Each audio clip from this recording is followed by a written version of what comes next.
Edgar Cayce uncovered something about your soul's beginnings that no sacred scripture fully explains, not because religious traditions deliberately concealed this truth, but because this understanding was simply beyond what ancient cultures were prepared to grasp and pass down. While religions provide beautiful fragments of your cosmic story, they function like individual pieces of an immense puzzle. Each tradition carries part of the picture, but none possesses the complete view of where your consciousness truly originated and what it was genuinely designed to achieve. Here's what will astonish you. According to Cayce's readings, your existence did not begin on Earth. Earth isn't your first home, nor even your original destination. Your soul came into being as a divine companion within purely spiritual realms, venturing into physical reality not as exile, but as adventure, not as punishment, but as advancement to higher spiritual learning. This doesn't contradict religious teachings, it completes them. Every sacred tradition points toward your divine nature, but Cayce disclosed the full scope of your cosmic biography. The detailed account of where consciousness originates, how souls chose physical experience, and what you're actually fulfilling through human life that contributes to the evolution of creation itself. You are not a fallen being struggling to earn your way back into God's favor. You are not a karmic prisoner paying off spiritual debt. You are not randomly evolved matter that somehow acquired consciousness. You are a divine creator temporarily inhabiting human form, collecting experiences that broaden the universe's comprehension of love, wisdom, and creative potential. Today you uncover the complete story that makes sense of every spiritual tradition while rising above the limitations of any single perspective. Why ancient texts speak of divine origins, yet don't explain the mechanism? Why mystical traditions teach about returning home, yet don't clarify what you're bringing back? Why contemporary spirituality feels hollow without the cosmic framework that Cayce offered? This isn't merely metaphysical speculation. This is your genuine autobiography, the account of who you truly are, where you genuinely originated, and what you're actually here to achieve. And once you grasp your authentic cosmic heritage, you can finally live with the assurance, purpose, and strength that your divine nature deserves. The discovery that transformed everything. Edgar Cayce never set out to revolutionize humanity's grasp of soul origins. But when people started asking him about their past lives, something unforeseen emerged from the readings. Rather than simple reincarnation tales, Cayce was tapping into what he termed the Akashic records, the cosmic archive holding the complete history of consciousness itself. And that history revealed a dramatically different account than anything taught by the world's religions. In reading after reading, the same narrative surfaced. Souls didn't originate on Earth. Earth wasn't their first dwelling or even their intended destination. Souls were brought into being as companions to God in purely spiritual realms, dwelling in perfect harmony and creative expression for ages before physical matter even came into being. But here's where Cayce's revelation brings profound depth to conventional spiritual understanding. The passage from spirit into matter wasn't driven by rebellion, sin, or disobedience. It was inspired by curiosity, creativity, and love. Cayce described it this way in one of his most profound readings. In the beginning, souls existed as pure thought within the mind of the Creator. Each soul was granted free will and creative power, not as a trial, but as a gift. The movement into matter came not from falling, but from exploring, not from punishment, but from play. Consider what this means for everything you've been taught. The biblical tale of Adam and Eve consuming the forbidden fruit transforms into a metaphor for consciousness, choosing to experience knowledge through physical sensation. The Hindu notion of Maya, or illusion, shifts into the recognition that physical reality is a creative playground rather than a prison. Eastern teachings that frame karma as debt evolve into the understanding that karma is simply cause and effect within a learning laboratory. Western guilt surrounding original sin dissolves once you realize there was never any original sin, only original curiosity. Cayce disclosed that souls entered physical matter in the same way children step into a sandbox. Not because they are wicked and deserve punishment, but because they are creative and yearn to build something new. Before Earth, your cosmic prehistory. According to Cayce's readings, your soul's journey commenced long before Earth existed, within what he described as the celestial spheres. These were not locations but states of consciousness, dimensions of creative expression where souls learned to wield their divine gifts. In these spiritual realms, Cayce revealed, souls operated as co-creators alongside God, each cultivating distinct specialties and talents. Some souls specialized in beauty and became cosmic artists. Others devoted themselves to harmony and became celestial musicians. Still others pursued knowledge and became universal teachers. Yet as souls grew more skilled at creation within spiritual dimensions, they began to wonder, what would it feel like to experience creation from within rather than merely observing it from without? What would it be like to touch what we create, to feel what we build, to taste what we design? This was not rebellion against God's plan. According to Cayce, it was the natural unfolding of God's plan. The Creator fashioned souls with curiosity and free will. Precisely so, they would explore new frontiers of existence. Physical reality was not God's punishment for wayward souls. It was God's gift to adventurous consciousnesses. Cayce portrayed the first souls to enter matter as cosmic pioneers, volunteers who chose to explore uncharted realms of experience. They didn't fall from grace, they launched from love. They weren't expelled from paradise, they completed basic training. But this is where the story grows complex. Those first souls became so captivated by physical sensation that they began identifying more with their temporary physical forms than with their eternal spiritual essence. Not because they were evil, but because physical experience was so compelling, so rich, so intoxicating that they momentarily forgot they were spiritual beings undergoing material experiences. This is what Cayce termed the entanglement. Not original sin, but original immersion. Souls weren't imprisoned in matter as punishment. They became absorbed in matter through enthusiasm, your planetary education. Before reaching Earth, Cayce revealed, your soul completed what he called planetary sojourns, educational experiences on other worlds that prepared you for earthly incarnation. Each planet in our solar system functions as a specialized school for different facets of consciousness development. Souls who sojourned on Venus, Cayce explained, developed love and harmony. Those who spent time on Mars learned courage and determination.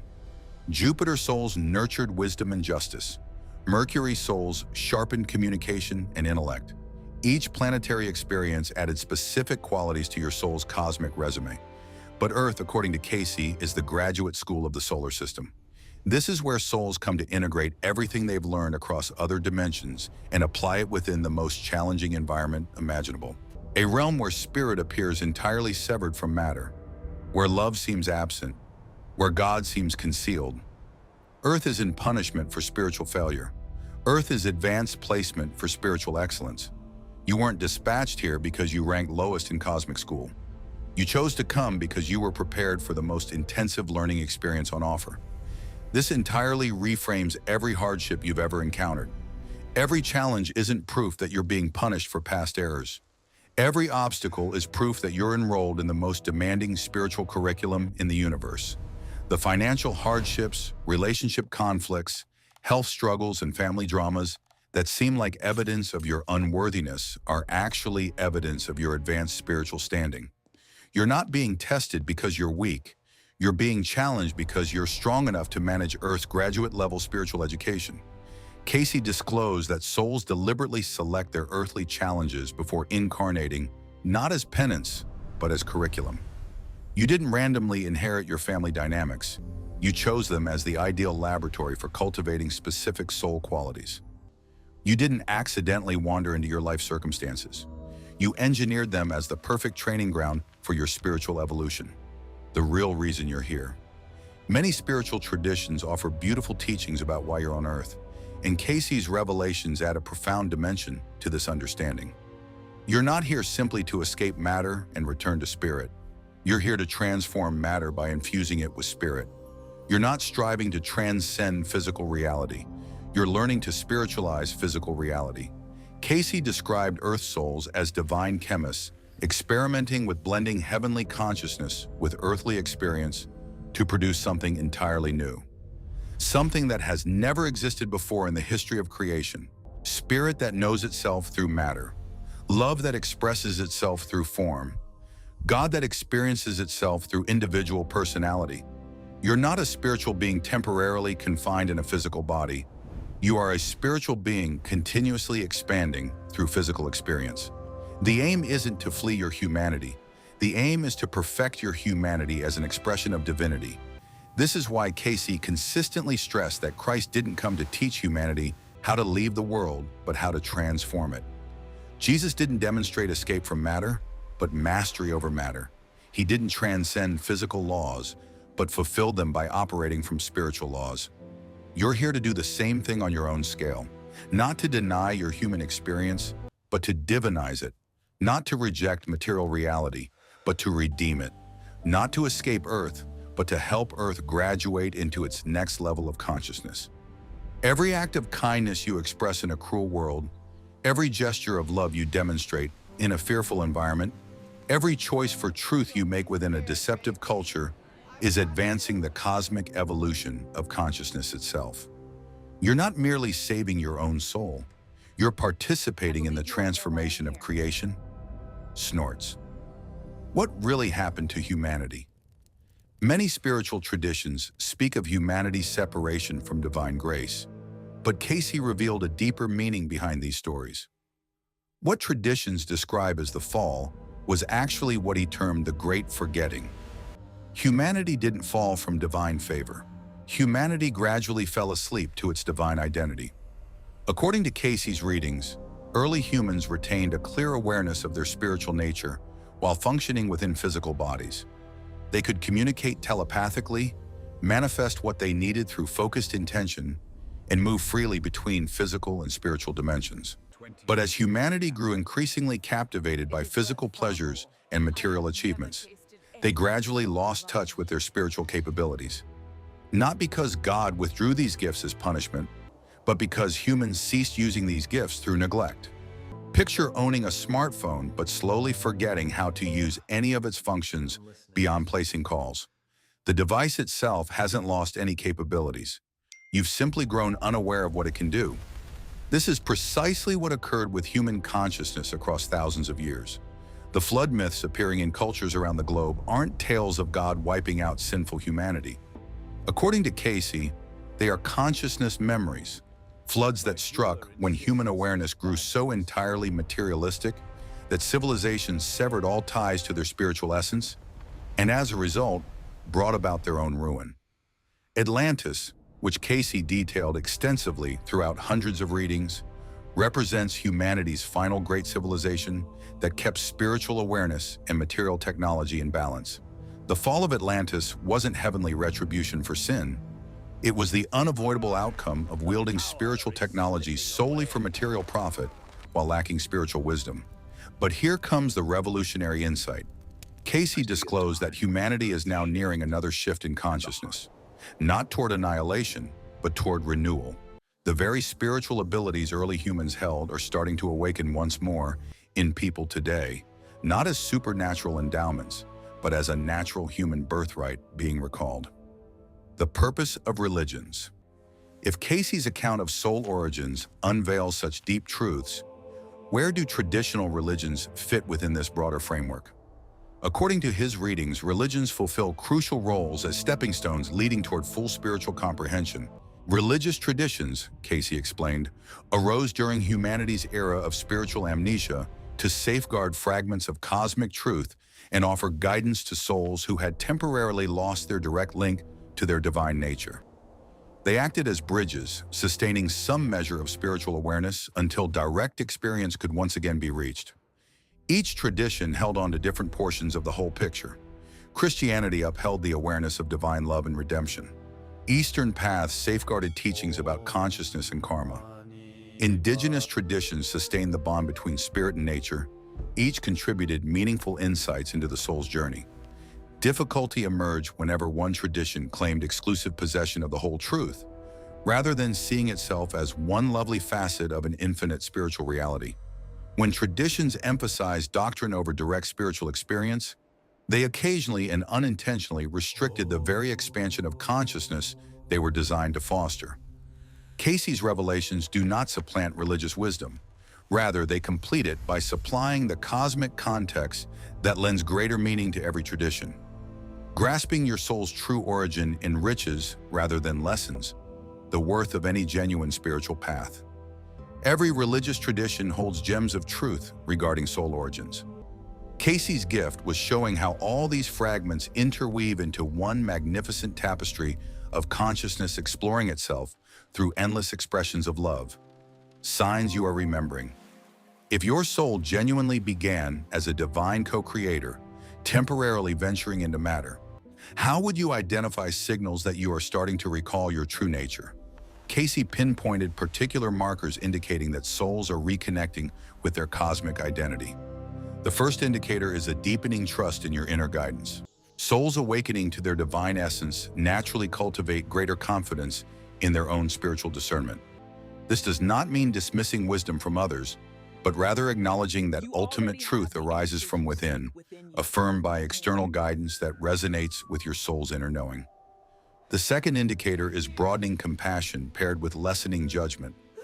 As souls awaken to their own divine essence, they start perceiving that same divinity in others, even when it lies buried beneath troubled personalities or harsh circumstances. The third sign is an increasing pull toward creative expression. Divine souls are inherently creative, and those who are awakening feel a mounting urge to channel their unique gifts through art, music, writing, healing, teaching, or some form of service that adds beauty or value to the world. The fourth sign is the deepening of spiritual experience through direct connection. Dreams grow more vivid and meaningful. Synchronicities multiply. Intuitive insights intensify. Personal spiritual encounters stretch beyond what any single tradition can describe, affirming your direct relationship with the divine. The fifth sign is a broadening concern for the collective good, rather than mere personal success. Divine souls grasp their interconnectedness with all life, and awakening souls naturally start to care about humanity's welfare, environmental health, and social justice as natural extensions of their own spiritual growth. Yet perhaps the most telling sign is the growing conviction that you are here for a specific purpose no one else can fulfill. Not ego-driven grandiosity, but a quiet recognition that your unique blend of gifts, experiences, and perspectives has prepared you for a particular service the world requires. Your return journey. According to Cayce, every soul will eventually recall its divine origin and return to conscious oneness with God. But this return is not about forsaking physical existence and withdrawing into pure spirit. It is about weaving physical experience together with spiritual awareness to become something greater than either alone. Souls who complete their earthly education don't graduate by leaving Earth forever. They graduate by mastering the art of living on Earth while sustaining full awareness of their spiritual nature. They serve as bridges between dimensions, guiding other souls through their own awakening journeys. This is precisely why Cayce consistently taught that the most spiritually evolved souls frequently choose the most difficult earthly conditions. They aren't being punished for past failures. They're accepting maximum responsibility because they're capable of maximum service. Your soul's journey isn't about escaping the human experience, but about perfecting the human experience as an expression of divine love. Every relationship you mend, every fear you transform into faith, every moment you choose love over judgment advances not only your own evolution, but the evolution of consciousness itself. The return journey doesn't begin after death. It unfolds while you live, as you gradually remember that you never truly left home. You aren't trying to get back to God. You're learning to recognize that God never left you. Physical reality isn't a temporary exile from your true home. Physical reality is your present laboratory for expressing your true nature in new forms. You aren't a soul with a body visiting Earth. You're God with a soul using a body to explore creation from within. The new Earth. Cayce's readings consistently pointed toward a time when enough souls would remember their true nature, that Earth itself would transform into a conscious planet. Not through destruction and rebuilding, but through awakening and recognition. This isn't a future event waiting to happen. According to Cayce, this transformation is occurring now as increasing numbers of souls reconnect with their cosmic identity. Every person who remembers their divine nature contributes to the collective awakening that will eventually shift human civilization from fear-based competition to love-based cooperation. The chaos, conflict, and crisis you observe in the world today aren't signs of approaching doom. They are the birth pangs of approaching transformation. Old patterns rooted in separation and fear are dissolving, making space for new expressions grounded in cooperation, unity, and love. Your role in this planetary awakening isn't to convince others of these truths or push spiritual development onto anyone unprepared for it. Your role is simply to embody your own divine nature as fully as you can, allowing your presence to inspire others to remember their own spiritual heritage.